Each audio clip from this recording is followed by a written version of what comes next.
नमस्कार। आप ये सुंदर तस्वीर पानीपत के आर्य समाज मॉडल टाउन से देख रहे हैं। आर्य समाज मंदिर की ये तस्वीरें हैं और आर्य समाज के बारे में जानकारी देते हैं। आर्य समाज मंदिर मॉडल टाउन में बहुत पुराना है और अब भव्य इमारत जो है इनकी तैयार हुई है। और क्या गतिविधियां रहते हैं, मेरे साथ नवनियुक्त प्रधान या यूँ कहे भी 6 महीने पहले प्रधान बने शशि चड्ढा जी साथ में। चड्ढा साहब, क्या गतिविधियाँ करते हो आप लोग? ऐसा है, ये आर्य समाज 1953-54 में बनी थी। सबसे पुरानी आर्य समाज है ये इस एरिया में। और तब से लेके यहाँ पे ये जो छोटी सी आपको बिल्डिंग दिखाई दे रही है, ये यज्ञशाला थी। जब हम बचपन में आया करते तो ये यज्ञशाला के रूप में होती थी। यहाँ एक सत्संग हाल हुआ करता था और ये सारा कुछ ओपन स्पेस था। तो धीरे धीरे करके यहाँ पे फ्री डिस्पेंसरी शुरू हुई। सबसे पहले फ्री डिस्पेंसरी का काम हुआ।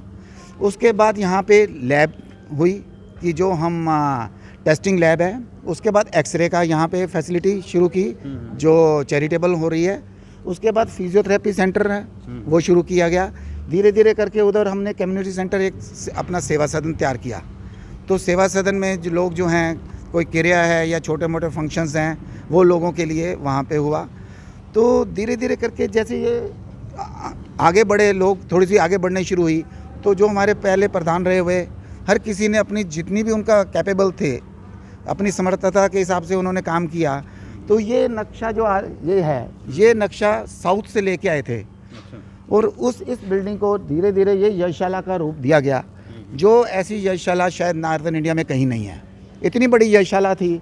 लेकिन हमने अब देखा कि कुछ टाइम पहले जब मैंने इसका चार्ज लिया तो लगा कि ऊपर न कोई ऐसा मेंटेन नहीं हो पा रही थी ये, क्योंकि बड़ी बिल्डिंग है। 2 साल कोरोना में निकल गए। उसके बाद ये भी था कि हर किसी का अपना आइडियाज़ हैं। तो ये बिल्डिंग ऊपर घास वगैरह लगा हुआ था, सफाई नहीं थी। तो ये लगा कि इसमें कुछ किया जाए।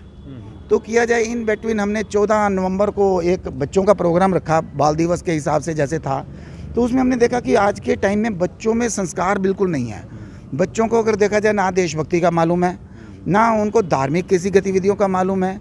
अगर पूछा जाए तुम्हारे दादा दादी का नाम क्या है, नाना नानी का नाम क्या है, उनको वो भी नहीं पता था। तो जब हम इस पोजीशन में आए तो ये लगा कि हमें बच्चों को संस्कार देने की ज़रूरत है। लेकिन बच्चों के साथ जब देखे, थोड़े उनके माँ बाप आए हुए थे, तो माँ बाप से भी थोड़े से बहुत हमने क्वेश्चन किया तो लगा कि वहाँ पे भी ब्लैंक ही है। तो ये लगा कि हम कुछ करने की ज़रूरत है समाज के लिए। तो बैठे बैठे कैसे भगवान ने प्रेरणा दी, तो हमें ये आया कि यहाँ पे एक वैदिक म्यूज़ियम तैयार किया जाए। तो जब वैदिक म्यूज़ियम का आइडिया आया तो ये हुआ कि हर एक के दिमाग में एक क्वेश्चन आता है कि पहले मुर्गी या पहले अंडा, कि ये सृष्टि शुरू कहाँ से हुई। क्योंकि इनके मामले में बड़े बड़े कई तरह के अलग अलग व्यूज़ आते थे। जो क्रिश्चियन हैं वो अपने हिसाब से बनाते हैं, मुसलमान कौम है वो अपने अलग से हिसाब से करते थे। लेकिन जो सबसे पुराने, सबको मालूम है कि वेद सबसे पुराना ग्रंथ है, कि वेदों से पहले तो कुछ नहीं था। वेद कहाँ से आए, वेदों की उत्पत्ति कहाँ से हुई और ये सृष्टि कहाँ से बनी, उसके ऊपर हमने रिसर्च शुरू की। हमने क्या रिसर्च शुरू की, हमने तो बड़े विद्वान जो ऑलरेडी इस लाइन में घुसे हुए थे उनसे ओपिनियन लेने शुरू किए। कुरुक्षेत्र से हमारे विदयी स्वामी जी हैं, उनसे लिया। हमारे क्या नाम है, आदित्य जी गंगोत्री से, गोमुख से, वहाँ से हैं, उनसे हुआ संपर्क। अजमेर से हमारा एक केंद्र है, वहाँ हुआ। उदयपुर में हमारा एक केंद्र है, वहाँ से हुआ। तो जहाँ जहाँ से हमें ये लगा कि हमें जो चीज़ मिल सकता है, जो ज्ञान मिल सकता है, उस ज्ञान को लेके हमने ये यहाँ पे यज्ञशाला में एक वैदिक म्यूज़ियम स्थापित करने का प्लान किया। अब हमने ये 4 मंजिल हैं। पहले मंजिल पे हमारी यज्ञशाला है। यज्ञशाला में हमने जो पुराने टाइम से यज्ञ के पात्र होते थे, वो पात्र हमने केरला से बनवाए हैं, वो दिखाने के लिए कि हमारी संस्कृति कैसे शुरू हुई। वो सब सामान आ चुका है हमारे पास। पहला फ्लोर है, यहाँ पे हम सृष्टि की उत्पत्ति से लेके आज तक हमारे स्वतंत्रता सेनानी तक, उसके बाद हमारे आर्य समाज के जो रहे हैं उनके सबकी, उनकी सारे चित्र लगाए जाएंगे उनके। उसके बाद ऊपर हमारा 2nd फ्लोर जो है उस पर हम साधना कक्ष है, कि साधना कक्ष बैठने के लिए, वहाँ पे आराम से बैठ के साधना की जा सकती है। उसके ऊपर हमने जितने हमारे प्राचीन ग्रंथ हैं उनके लिए एक लाइब्रेरी बनाई है। सारे ग्रंथ वेदों से लेके रामायण, महाभारत, जितने भी हमारे ग्रंथ हैं उन सबको वहाँ प्रदर्शित किया जाएगा। उसके ऊपर सबसे ऊपर जो फ्लोर है वहाँ पे हम बेंच लगा रहे हैं, जहाँ पे आदमी सुबह और शाम मौसम का आनंद लेते हुए अच्छी तरह से संध्या कर सकता है। और वहाँ बैठ के ऊपर से आप सारे पूरे पानीपत का बड़ा अच्छा व्यू भी लगेगा, तो सारे लोग ऊपर जाए, लगता है कि अच्छा लगता है। लेकिन दिक्कत क्या आ रही थी हमें उसके सामने ये आई कि आज के टाइम में सभी के घुटनों में प्रॉब्लम है। घुटनों की प्रॉब्लम को देखते हुए कि सभी ने कहा कि अगर बन भी जाएगा तो ऊपर कोई चढ़ नहीं पाएगा, लेकिन सबके सहयोग से हम यहाँ पे एक लिफ्ट की भी प्रावधान कर दिया है। प्रावधान क्या कर देगा, अगले 10 दिन में ये चालू हो जाएगी। तो कहीं आप हर फ्लोर पे जाके उसका पूरा व्यू देख सकते हो, आप अच्छी तरह से ज्ञान ले सकते हो। आप भी लेंगे, बच्चों को भी देंगे और समाज को भी देंगे। यही हमारा लक्ष्य है कि किसी भी तरह से हम बच्चों में संस्कार दे सकें। आप जुड़े हुए हैं कई सालों से, क्या कहना चाहेंगे जी? फिर आर्य समाज एक ऐसी संस्था है कि जिसने हमेशा समाज को जोड़ने की कोशिश करी है। समाज की इतनी भी कुरीतियाँ थी उनको दूर किया है। आज जहाँ पे हिंदू समाज बटा हुआ है, आर्य समाज एक बार फिर से जुड़ा हुआ है ताकि सबको इकट्ठा किया जाए, बच्चों में संस्कार दिए जाएं और बच्चे जहाँ भटक रहे हैं, नशे में जा रहे हैं, उन बच्चों को एक ऐसी संस्था में लाके एक ऐसा प्लेटफॉर्म दिया जाए जहाँ बच्चे आके कुछ सीख सकें। तो यही अब शशि जी का एक प्रयास है और आर्य समाज को एक पुनर्जन्म दे रहे हैं, एक नई उसको नया जीवन दे रहे हैं। खाली ये बिल्डिंग ना रहे, इस बिल्डिंग में आने का सार्थक हो सके, जो लोग जहाँ पे आए उनका जीवन सार्थक हो सके, यही कोशिश है। अब इस पूरे समाज के जितने भी मेंबर्स हैं सब इसमें डटे हुए और एक नया समाज देने की कोशिश कर रहे हैं। आप तो कई सालों से यहाँ पे आते जाते बुजुर्ग हो गई हैं, बिल्कुल बच्चे वाकई हो तो हो गए हैं आजकल के। बिल्कुल हो गए होंगे, क्योंकि जब माँ बाप संस्कार नहीं दे पाते और बच्चों के पास संस्कार नहीं होते तो फिर वातावरण देखो ना, या एक संस्कार हो या वातावरण इतना दूषित हो गया है। माँ बाप के पास संस्कार नहीं है तो बच्चे बिगड़ेंगे। तो इस चीज़ को ध्यान में रखकर ये जो देश है, आप जानते हो कि ऋषि मुनियों का देश है, जो कि संसार का गुरु होता था। तो उसका आधार अगर इस हालत में पहुंच जाए, इस तरह दुर्दशा में पहुंच जाए, तो अफसोस आता है। हमारे ग्रंथ, आपके ग्रंथों में आप जानते हो कि जब गुरु की वाणी बोलती है उन ऋषि मुनियों के नाम आते हैं, राम का नाम आता है, श्री कृष्ण का नाम आता है। तो ये कोई आज के बते की उपस्थिति नहीं है कि 5000 पुराना धर्म है। ये धर्म नहीं है, ये तो एक सामाजिक संगठन है जो सारे संसार के लिए सम है, बराबर है। कोई हिंदू मुसलमान से कुछ नहीं, जो कुछ दिया हुआ है सारे संसार के हर प्राणी के लिए वो उत्तम है। तो ये समाज, आर्य समाज ज़रूर स्वामी दयानंद सरस्वती ने बनाया ताकि आर्य लोग पैदा हो सकें, श्रेष्ठ लोग पैदा हो सकें, संस्कार दे सकें, संस्कार वाले हों। तो यही उद्देश्य है हमारा कि थोड़ा भारत फिर से अपने पूर्व दिशा से आगे बढ़े। और हमारा उद्देश्य भी यही है कि वेदों की ओर लौट चलो। बहुत बड़ी जिम्मेवारी है जी, मतलब बच्चों को संस्कार देना। जैसे बता रहे हैं कि बच्चों के माँ बाप को भी संस्कार नहीं है, किसी का पास समय नहीं है, एकल परिवार रह गए हैं, संगठित परिवार है नहीं है। इस जिम्मेवारी को कैसे निभाएंगे आप भी, क्योंकि टीम का हिस्सा है?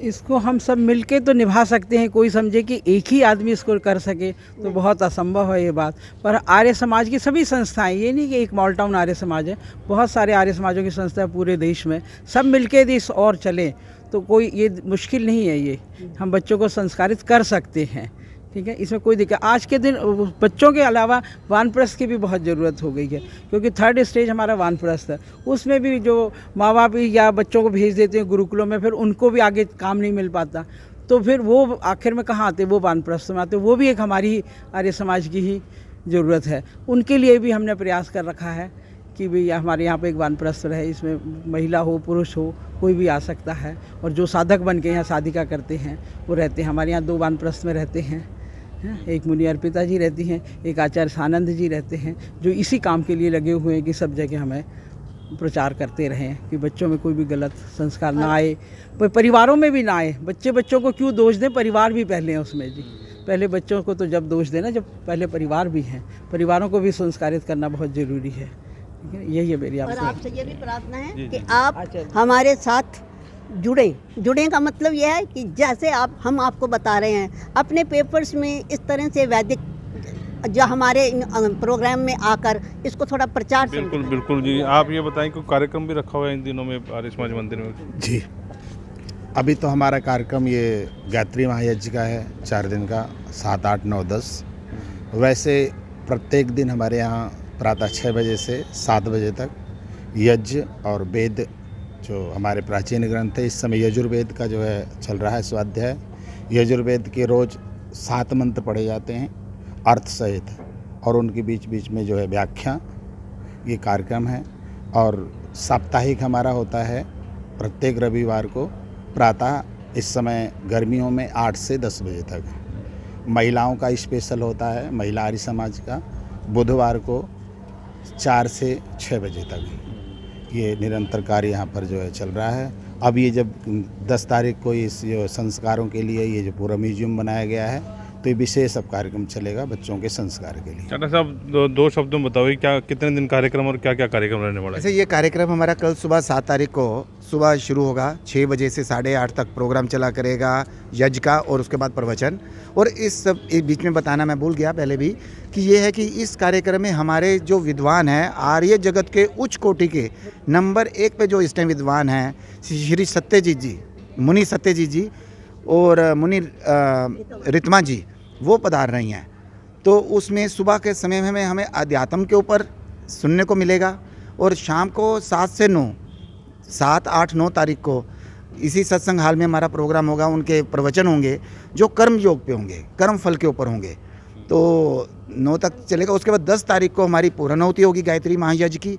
उसके बाद ये जो हमारा संग्रहालय बनेगा, इसको हम आम जनता के लिए खोल देंगे। जनता के लिए खोल देंगे। आपको बस दिखा दें एक बार, ये बिल्डिंग आपने विदेशों में देखी होगी, या इंडिया में तो मेरे ख्याल ऐसी बिल्डिंग है या देखी? नहीं, हमें नहीं देखी, क्योंकि कोई भी बिल्डिंग जो है शायद साउथ में एक आध हो, मगर इस लेवल की इतनी बड़ी बिल्डिंग नहीं है।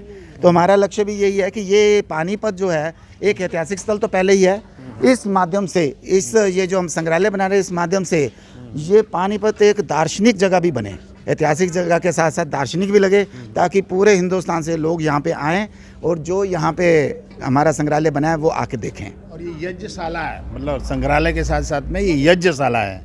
यज्ञशाला के ऊपर संग्रहालय, नीचे यज्ञशाला। यज्ञशाला इतनी बड़ी जो है, कहनी बिल्डिंग तो बहुत बड़ी। ये हमारी यज्ञशाला है, और यज्ञशाला में ये पात्र पुराने जो बने हुए हैं, ये यहाँ पे स्थापित किए जा रहे हैं। ये दिखाने के लिए हैं, यूज़ नहीं करने के लिए। तो ये इसी तरह से चारों फ्लोर पे काम चलेगा। आचार्य जी एक बार दिखाएं जी, क्या चीज़ें, क्या क्या चीज़ें हैं ये, आप थोड़ा सा एक बार दिखाएं भी, क्या स्थापित कर रहे हैं यहाँ पर? आप थोड़ा अंदर आए। अंदर अंदर आ जाते।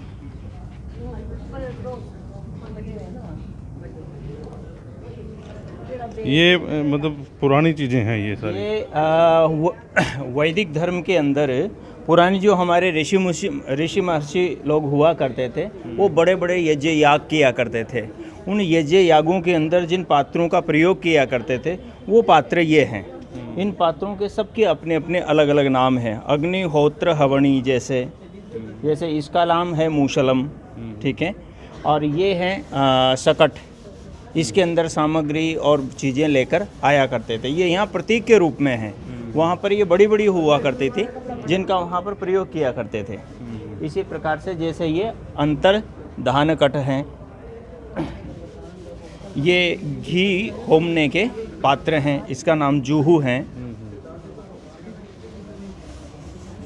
ये हैं, ये ईड़ा पात्री हैं। इस सकट के अंदर इसको रख कर ले जाया जाता है। और ये उलूखम है, आपने ओखली का नाम सुना होगा, ओखली मूसल की। ये मतलब पुराने ज़माने में जो यूज होती थी वही। ये बड़े बड़े जो यज्ञ करते थे, याग करते थे, सोम याग आदि हुआ करते थे, उन यागों के अंदर इन पात्रों का प्रयोग किया जाता है। चलिए, ये चीज़ें आपको जो वीडियो देख रहे हैं ज़्यादा से ज़्यादा शेयर जरूर करें। जब आप यहाँ आएंगे तो यहाँ म्यूज़ियम के तौर पर ये चीज़ें जो हैं रखी जाएंगी। जितने नए बच्चे, यंग बच्चे जिनको नहीं पता, उसके लिए।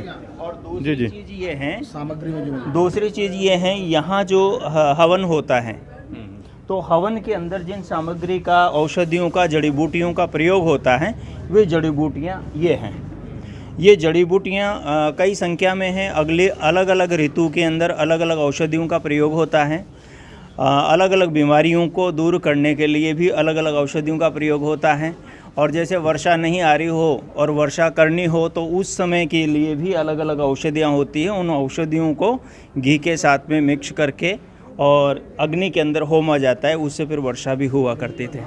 मतलब मॉडल टाउन पवित्र होने जा रहा है जी, ये कहते हैं। देखो, हमारे प्रयत्न तो यही है कि पूरा विश्व को वो करे। जैसे तो जितना मगर हमारे पास मेन है तो मॉडल टाउन है ना, मॉडल यहाँ का टाउन। वातावरण वैसे खराब ही है। नहीं नहीं, कोशिश करेंगे सब ठीक होगा, जल्दी ठीक होगा, बी पॉजिटिव। इतना काम है, ये इतने और हैं, अभी सब लगेंगे। ये लगेंगी। हाँ। तो यहाँ पर ये दिखाई जाएंगी। वीडियो को साथ के साथ शेयर जरूर करते रहें, क्योंकि बहुत कम ऐसी चीज़ें जो हैं देखने को मिलती है। और ख़ासतौर पर पानीपत में ऐतिहासिक तो धरती है ये पानीपत की, और देवी मंदिर, कलंदर पीर और भी ऐतिहासिक गुरुद्वारा जो पहली पातशाही है, कितनी ऐतिहासिक चीज़ें हैं। और ये भी एक इतिहास में रखने वाली जो चीज़ें इतिहास में आप लोगों ने पढ़ी हैं, वो चीज़ों को यहाँ पर प्रदर्शित किया जाएगा। वॉइस ऑफ पानीपत के लिए प्रदीप पांचाल के साथ कुलवंत सिंह।